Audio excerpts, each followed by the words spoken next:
Hopefully you guys have enjoyed this series. We've already talked about overtraining and should you be training in the heat. We've talked about a natural performance enhancing drug program when it comes to sleep. Those links are in the description and at the end of the video. This video is talking about adrenal fatigued and calorie intake and your calorie burn rate.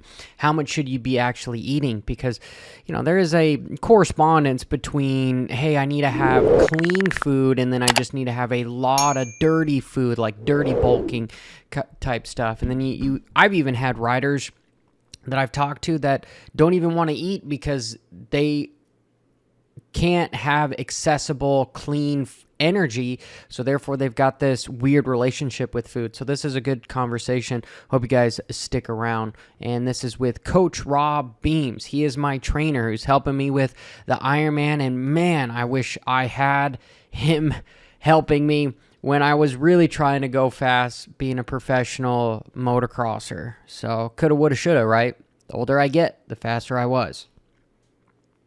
I didn't mean to interrupt you. I crave, it's probably because I'm addicted to the dopamine and serotonin release of the sugars at the end of the day. It's like, I don't know, usually you and I work out for a couple hours and then it's everything with stress, the YouTube stuff, the real estate stuff, the being a dad stuff. And so I usually sit down and I read a book and I have a couple cookies before bed, and that's just kind of been my standard deal. Yeah. Well, yeah. You just brought up two more incredible subjects, and that is, if you're craving simple sugars, that's an external sign of adrenal fatigue. And the adrenal fatigue is the adrenal system's getting overworked that ironically need to be fed more MCT oils, which we just talked about: avocado, extra virgin olive oil, raw coconuts, raw nuts. Do you see how this becomes, if I can get people to answer the question, why am I craving simple sugars? That's an external sign of an internal problem. External signs of adrenal fatigue are low sex drive, craving simple sugars, night sweats, tired and not able to sleep. Now take this full circle. I'll have people that will call me to do a consultation. They're like, why can't I fall asleep? Well, if you're burning, for our listeners, take your body weight, add a 0, and double it. That's going to get you in the ballpark of how many calories you need. So if you weigh 150 pounds, add a 0, that's 1,500, double it. You're going to need around 3,000 calories to get through work, get through a workout, take care of your family, and start to feed yourself to go to bed. Just as a general rule of thumb. Where's the calorie stuff here? Yep. So on the far left-hand side, go to reports, last blue icon, health and fitness. Second, go just straight up to calories right above you. Okay. Now, before we get into this, and anyone who's listening to this, please don't look at the screen. When you mentioned, Johnny, that you're craving a simple sugar, is that because you have adrenal fatigue issues? Could be. Or it could just be that you simply enjoy them. You got to be able to ascertain the problem. It's a problem. Okay. And then the other side of the equation is not getting enough calories. Your body craves junk food. Now, again, this gets really deep. That's probably it, because like I said, I'm been losing weight, and I do a really bad job of managing. Like a lot, sometimes I'm missing lunch because there's just too much shit going on. I'll feed my daughter, but somehow I will manage not to feed myself. And think about how valid that point is. When women become pregnant, they eat extremely well because they're with baby. And then when the baby is born, they sleep when the baby lets them. They eat what the baby will allow or leaves over. Mom goes from being like perfect with her food and her health, and then just shits the bed because she's just, especially if she has multiple children, right? She's got one that's hungry. She's got dad that's horny. She's got this one that's sick. She's got all kinds of stuff going on. And I say that seriously, right? The dad still has his desires. The mom's trying to take care of a brand new infant who may even be nursing. The other child that's 3 years old is sick or has to get ready for school or whatever. And mom is just spread so thin. What does that do to her adrenals? Overworks the adrenals. What's the external sign? Night sweats, low sex drive, craving simple sugars, tired and can't go to sleep. So the external signs are helping you understand why you're craving the sugar, because the adrenals are overworked. You made a comment that I want to come back to that's super, super important. you mentioned that you're not eating a lot of calories. Now, let's say that you're really busy, you're really stressed, you get super busy in the morning and you skip breakfast, but you hit that coffee cup in the morning. Well, what does coffee do? Provide you the caffeine. So now you have a body that's already tired. It's now undernourished. And now you're hitting it with a stimulant, caffeine. Dude. The stress will actually drive the insulin production because of the stress, which who would have thought that caffeine will actually make you fat? But if you have a tired body that's undernourished, that's now being stimulated, because you've got to have energy, right? You got to get going. It's actually causing you guys, think about it this way. If you have a bike with a carburetor, it's idling at 3,000 RPMs instead of 300 RPMs. Like, Coach, this morning, at 5 a.m. when I was doing the TT here, I was telling you that it felt much harder than before. And I'm like looking at my body battery and everything, like I should be doing well. And I do think that I made a 4 mile, I need to put this in my, our Excel spreadsheet that we have, because I do think that between the 4 mile loop here, I had, I think it was like 32 minutes. Well, no, not that's for 5 miles. Anyway, they were, but stay right where you're at. Stay right where you're at. Pardon me.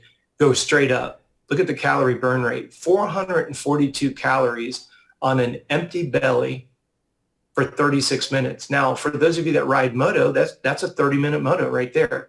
So when I say that you're burning 1,000 calories an hour, people go, there's no way. Well, there's the calories. 36 minutes, 442. It seemed much harder, and I was like, hey, yes, because my heart rate is above this 155, after my warm up, I went straight into, it's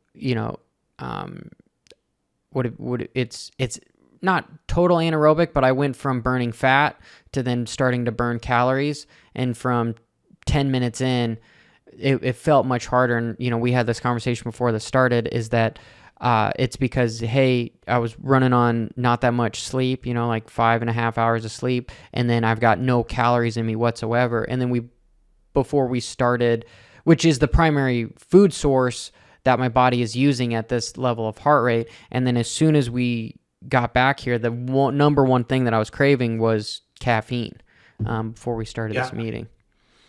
Well, just for the sake of the listeners, that's what we refer to as the energy matrix. As the intensity level goes lower, you use a higher percentage of stored body fat. As the intensity goes higher, you use a higher percentage of stored sugar, known as glycogen. But I want the listeners to have an aha moment here. When you're bringing the intensity level up, you've got to, especially when you're on the motorcycle, think about how much your brain is processing depth perception. When are you going to transition from gas to brake to gas? When are you going to transition from standing to sitting? When and how are you going to hit the apex of the corner? When do you commit to power? So you put all that together. I say that extremely quickly on purpose because our listeners do it every time they hit the track. They don't even think about it. They've just been doing it so long and they're good at it. Well, your liver feeds your brain. So remember how we were talking about going to bed and then trying to bridge 8 hours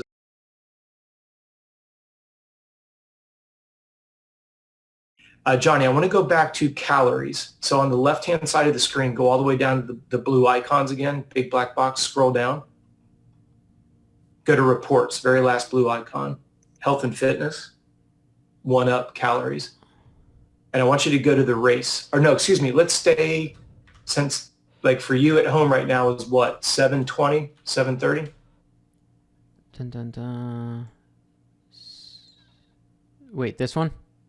Yeah, right there. Put your mouse right where it's at. So I want everybody that's watching this. So far, what is it at home for you right now? 8:30? Yes, it is 8:30 in the morning. Okay. So do me a favor while we're live on the show here right now. Go to your phone and sync your Garmin. So go to your Garmin on your phone and hit the sync button in the top right-hand corner. And I want everybody who's watching this, look at the screen right now. See where it shows Johnny's total burn is 958. It says his resting is 529. That's the calories necessary to stay alive. And then 429 is his active from his time trial. Now, hit in your top left-hand corner of your computer where you typed in connect.garmin.com, hit the refresh button. And let's see how your numbers changed. Now put your mouse on Wednesday. Okay, so before you synced your phone, you were at a total of 958 calories. Now you're at 1,123. Your active calorie burn rate was I'm starving, by the way, too. Yep. Well, you didn't eat breakfast, and then you went and did a time trial, and then we got right on the show together, right? Mm-hmm. So I want everybody to think about this. As of 9:30, I can't see the screen very well, Johnny. I apologize. Is it 8:30 or 9:30 where you're at? It is 8:30. It is 8:20. 8:30 in the morning. I mean, it says, yeah, it's 8:30. Okay, you got up at 5 o'clock this morning, so you've been up for 3 hours, right? And you've already burnt 1,123 calories. There's 75 calories to an extra large egg. So since the moment your feet hit the floor to right now during the show, you've already burnt the equivalent of 15 extra large eggs, because there's 75 calories to an extra large egg. Mm-hmm. So since you've gotten up, you've already, your burn rate represents 15 extra large eggs. So you got out of bed, you walk downstairs, and I hand you a dozen eggs, and I say, okay, you've got to eat this to break even in the next 3 hours of activity. Now, can you imagine doing that? Let's say that you're a professional, like our professional triathletes. They train 3, sometimes 4 times a day. So they literally get up in the morning, they go do a swim workout, you hand them a dozen eggs, that's your calorie burn rate. They go take a 2-hour nap, they get up, you hand them another dozen eggs, because that's what you're getting ready to burn during your midday workout. A lot of times they'll take a second nap. You hand them another dozen eggs, because that's what you're going to burn during your third workout. And that doesn't count what you need to sustain life. Let me show everybody something very quickly. I only swam yesterday, but I did skip lunch yesterday because I don't know, it just didn't fall in. But then I had a big dinner. But I want everybody to understand something. Go to the very far left on Thursday. Put your mouse in the blue. See where it says resting is 1967? Mm-hmm. Go over to Friday. What does resting tell you? Oh, imagine that. Go to Saturday. What's it tell you? Oh, imagine that. Go to Sunday. Oh, imagine that. My point, guys, without being sarcastic, is Garmin is smart enough that it starts to figure out, based on your height, your bone density, your muscle mass, it knows what your calorie burn rate is, okay? And when in doubt, like people, because I'm not a calorie counter, I think it's a full-time job that's unnecessary, but go in the blue, Johnny. See where your calorie resting is still around 1,900, almost 2,000 calories? Yeah. So when someone says to me, hey, on a day that I don't work out, how many calories should I take in? Well, this tells you exactly what you should average. Because let's go back full circle. Put your mouse on Monday. Sorry, this isn't... I went back. That's okay. That's okay. Put your mouse on. Go back one day, or go back one. Go to Sunday. Put your mouse on there. Okay. So you see where you burnt 4,118. So if we take 4,118 on that given day, you burnt 55 extra large eggs. So we have a looking glass, right? On Saturday, you and I were sitting with Paige at dinner, and you, Michaela, and I and Paige are at dinner, and I hand you 55 extra large eggs, and I say, Johnny, tomorrow you're going to burn this many calories just to break even. You're not eating any more. You're not eating less. I'm going to give you 55 extra large eggs.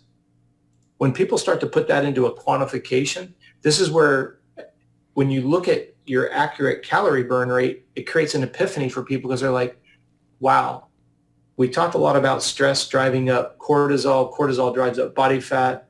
We know that stress negatively impacts sleep. If I don't eat enough calories, I start to negatively impact sleep, which doesn't allow my body to I had 2 large really milkshakes when I got home. I know that, you know. And but the question would be, and Johnny, on the left-hand side of the screen, go to the blue heart, the blue icon. Go to calories in and out, 4 down. Yep.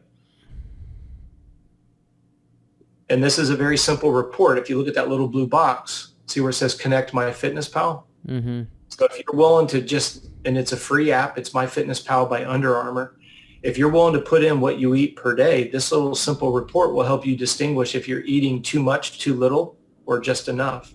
When our goal is, that's why I like to use the absurd example of, I'm going to save weight on your motorcycle by decreasing the volume of oil and radiator fluid. Well, when somebody tells you to eat a calorically restricted diet, how are you supposed to build muscle, increase bone density, increase tendon and ligament durability when you're on a calorically restricted diet? Or maybe you're not on a so-called diet, but you're under eating because you don't know how much you're burning. It's just a quick way for people to understand. If you want to sleep better, you've got to satisfy appetite. If you want to sleep better, you need to reduce the calorie gap. If you want to improve sleep, you need to dial in your hydration. Now we can get into health and then ultimately performance. Whether performance is, winning world vets, whether it's being fast at your local track, if it's riding with your buddies in the woods for 3 hours. Everybody has what's important to them, but why is it important? Johnny, can you imagine inviting me to come out and ride at your track at home back in Colorado? And you say, hey, Rob, you and my brother and I, we're going to ride 330s. And I show up with 1 gallon of gas. You're like, dude, we're going to ride 330s. What are you doing with a gallon of gas? Well, I'm just going to talk myself into, I can make this motorcycle run on 1 gallon of gas for 330s. You go, you're stupid.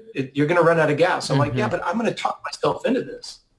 See, the problem is, as a human being, even though we're out of energy, our body will go into survival mode and it'll start to convert things. It's not an efficient way to create energy, but it will do it because it doesn't want to die. Well, that's a good analogy because I don't know, we get misled that our bodies are not a motor, right? That need to be taken care of, and I think especially in just athletics in general, right? I guess I won't just generalize to just motorcycle racing. Is we look at other people and the equation to be successful is literally just bang your head against the wall and do more work than anybody. But in reality, all this other stuff is just as important, as far as tracking your calories, which I have not done because, again, like you've been helping me with this Ironman, but I'm coming at it as more of like an average Joe where, I don't want to consume my entire well-being. And we've talked about this. You're like, well, Johnny, you shouldn't have decided to do an Ironman because it requires quite a lot of effort. But anyway, I digress. Sleeping is incredibly important. You got to be very disciplined for that. Like it's almost more important than putting in the work, because if you're putting in all the work and you're not recovering, well, you might as well just not even do the work, right?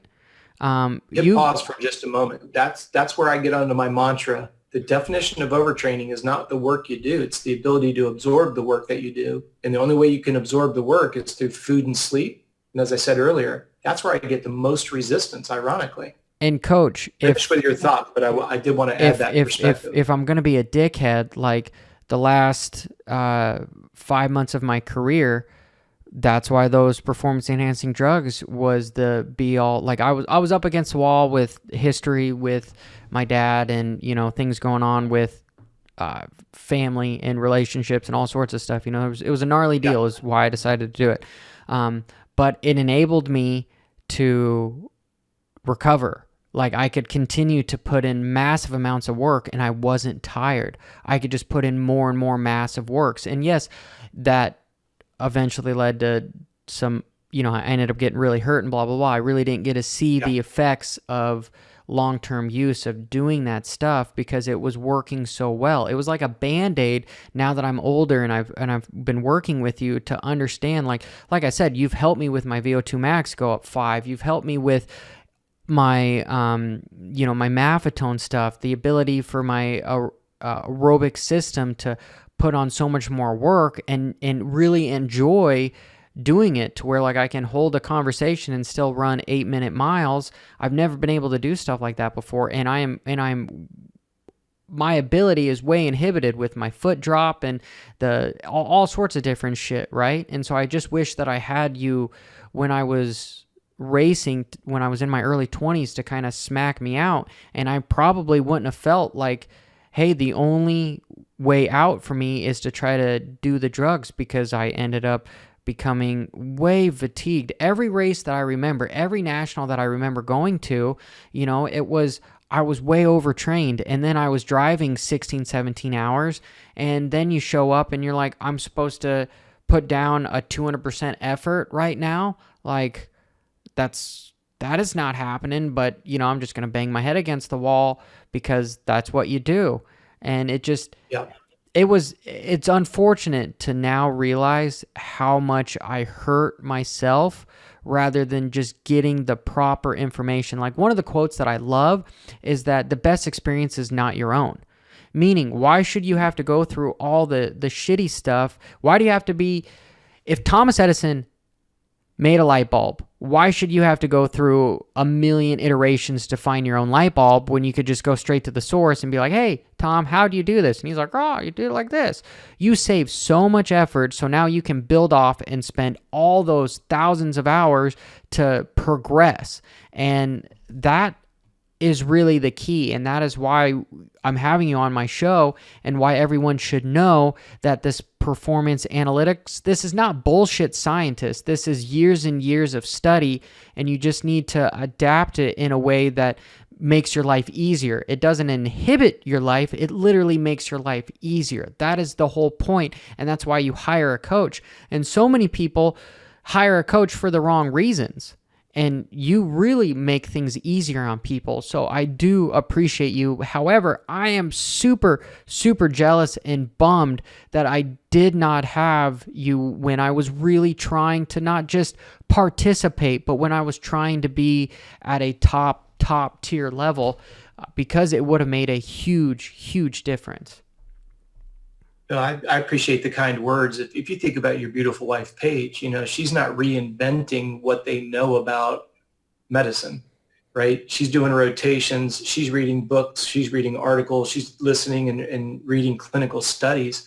And it's to your point exactly, is I don't want people, and I'm going to get on a little bit of a political diatribe here for a moment. When you look at people who have said one of the reasons why we have such an issue with poverty was the lack of access to education. I graduated from high school in '86. We still had the card catalog. The internet didn't exist.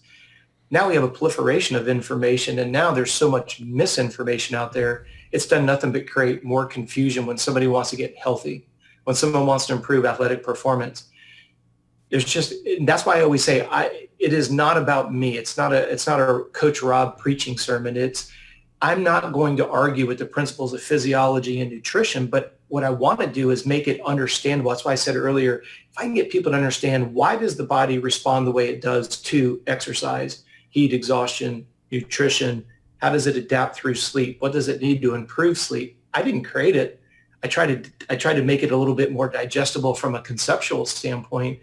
With the Garmin, what I personally like about it is I can share a concept with you about deep sleep's going to release HGH and testosterone. Everybody goes, cool, I get it. That's awesome. And then we can talk about, okay, if you satisfy hunger through protein and fat, okay, cool, I get that. If the room's dark, okay, I get that.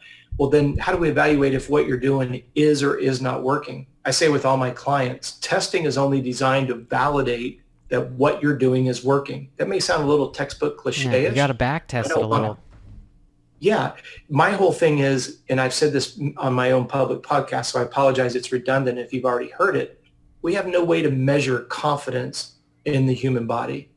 How does a mom of 3 have confidence that what she's doing is actually burning body fat and building muscle and quieting down her night sweats? Quantification. If she sees her night sweats decrease, she has confidence in what she's doing is working. The athletes that we work with, we test every 6 to 8 weeks. The goal is to only put the homework you've put in to the test to validate that I have very thick skin. If we do a 6-week training block and we don't see the improvements that we anticipated, it's on me. Now, assuming you did 85, 90% of the work, but if you ate the right calories, if you hit the intensity as outlined, if you match the duration as outlined, you did the sleep the way that we talked about it, I know, doing this for 38 years, that the incremental improvement, it's almost guaranteed. Now, if we didn't get that result after 6 weeks, 8 weeks, and I say this all the time, I don't do long-term contracts. I do month to month. Why? Because I don't want anybody dependent on me. If they want to lean on me for interpretation and to help, I'm all in. But I never am going to take a big check from somebody, because that leads to complacency on both sides, to be honest with you. But for the people that have stuck with us this far through this show today, Johnny, the most important part is, if you go out to do something today in the name of exercise, you better know what the benefit and the purpose is. And then you need to have full clarity on how to get prepared for it, how to execute it to get the most out of it, how to recover from it, and you are on the stepping stones to success. I appreciate the kind words. Yes, your strength to weight ratios are up significantly. Your VO2 max is up. I didn't do it. You put in the sweat equity. All I can do is provide guidance and direction, framework. That's why our training programs are designed the way they are. And that's why we do the analytics with Garmin. I want Johnny to be confident in, okay, let's say that we work together for 5 years and you've seen the results year over year. That's cool. I've earned your trust. You see the results. At the end of the day, what is it that I'm most interested in? That you understand how you created that success, because then you can keep it going indefinitely. Are you going to have setbacks? Yeah. You may have another child. You guys may move to Florida. Paige may get relocated to, another part of the world. That's life, right? Is it always going to be utopic? No. But I will say this, if you're fed, rested, and hydrated, you can deal with any adversity that gets thrown your way. Sure, it sucks. But if you're tired, if you're hungry, if you have low blood sugar, and you get hit with some family issues, how cordial, how clear are you going to be able to resolve? How well are you going to be able to resolve that situation? You won't. You're going to be like a 3-year-old kid who needs a nap and he needs a snack. You're going to be very snappy. You're going to be grumpy. What are we doing? We're like a bunch of hamsters on a treadmill, and we're just like, I hate everybody. I hate everything, but I can't wait to go train tomorrow. What? We don't want that. And I liked what you said earlier, when you can actually start enjoying going fast because it's not taking and tearing you down, maximum strength, maximum aerobic function, fed, rested, and hydrated, going fast, going long, like if you like to ride in the woods for 3 or 4, it's easy if you do the preparation. But I could talk about this for days. I just appreciate the opportunity, man, because I want the listeners to understand, why are you doing what you're doing? And if you ask your trainer and they get all butthurt, you've got to find a new trainer. I'm not saying you have to hire us. I would love the opportunity, but if somebody can't explain why you're doing it, and not just because I said so, you need to get a new trainer, 100%, on and off the bike. Well, Coach, it's always a pleasure, dude, and thank you so much for helping, and I'm glad that we built a relationship. And everybody who's watched this video, join the conversation, comment down below. If you have any questions, we'll do the best to try to answer them. I will do the best I can to try to get them to Coach as well. If you want to hire him as a coach, the link is in the description. And as always, we're giving away free content here to help out, to do the best we can, to just elevate multiple sports. So thank you, Coach. Is there anything you want to say before I let you go? Because I know you probably have some meetings going. Well, the only thing that I'll say in closing, this is just in the last month, has really come to a big head, and I don't know how it got here. I talked to our marketing department. When we say working with us, you're working with me. And I hate to say that because it sounds so arrogant, but I've had several people say, well, I didn't think I'd work with you. I'd have to work with someone else. No. Moto is my passion. Yes, I have triathlon coaches and I have running coaches, and we do have some on the bike moto coaches around the world. But when we're talking about human performance, you're dealing with me. And I don't want that to sound arrogant, but when someone says, I didn't think I would talk to you, I don't know what you really means. I'm just another dude that loves moto, and I love to share the truth about physiology and nutrition. But yeah, that's why we started membership, to be honest with you, is when I do the webinar, we do it a live webinar twice a month. I love this engagement. I do wish we had a couple thousand people that could ask a question, because that'll spurn more questions for others. And that's what membership is all about. Not as a sales pitch, but just I want people to understand, I host my own live webinars. I'm the one that answers the questions. We have a member email that we use. I reply to them, no one else. So if you don't feel like you can get access to myself, that's not true. You can. And I'll leave that at that. I hope that didn't come across the wrong way. But when people say that to me, I'm like really surprised that comment's being, and as the marketing department says, well, if you don't tell them, they don't know. So I'm letting you guys know. Yeah, no, and you do so much with, you've got the blood evaluation, you've got the nutrition, you've got the coaching, you've got the riding coaching. You're doing a lot. And so again, I wish I found this SOB a long time ago. So thank you, Coach. Well, I appreciate it, brother. Thank you. And thank everybody that stuck with us, even if it's, coming back and taking it in bite sizes. Thank you for supporting Johnny's channel. And like Johnny said, if you have any questions, please hit us up in the comments and we'll be happy to get back to you. Johnny, thank you so much, brother. Robb.